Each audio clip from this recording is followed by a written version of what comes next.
ఈరోజు నీలమ్మది ముదిరాజు గారి పుట్టినరోజు సందర్భంగా అభయజ్యోతి మనోవికాస కేంద్రంలో పిల్లలందరికీ అన్నదాన కార్యక్రమం చేయడం జరిగింది.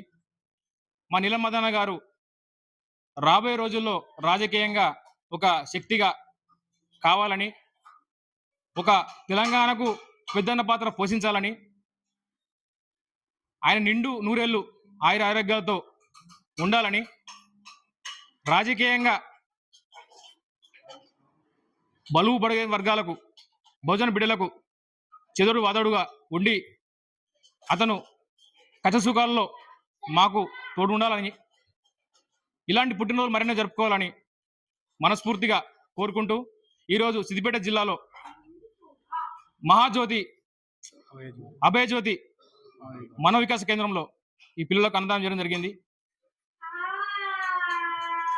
జై ముదిరాజ్, జై నీలమ్మదన్న. ఈరోజు నీలమ్మది Mudiraj Medak parliament contested candidate గారి జన్మదిన వేడుకలు ఈరోజు అభయజ్యోతి మనోవికాస కేంద్రంలో అన్నదాన కార్యక్రమం నిర్వహించడం జరిగింది. ఆయనకు ఎలాంటి అందరి ఆశీస్సులు ఉండాలని ఈరోజు అన్నదాన కార్యక్రమం చేయడం జరిగింది. నీలమ్మదన్న స్టేట్లో అందరికీ బడుగు బలహీన వర్గాలకు చేదోడుగా ఉండాలని, అందరూ ఆయనకు కృషి ఉండాలని ఈ కార్యక్రమం చేయడం జరిగింది. ఆయనకు ఎల్లవెల్ల దేవుడి కృప ఎప్పటికీ ఉండాలి, మంచి స్థాయికి వెళ్ళాలని మేము కోరుకుంటున్నాం.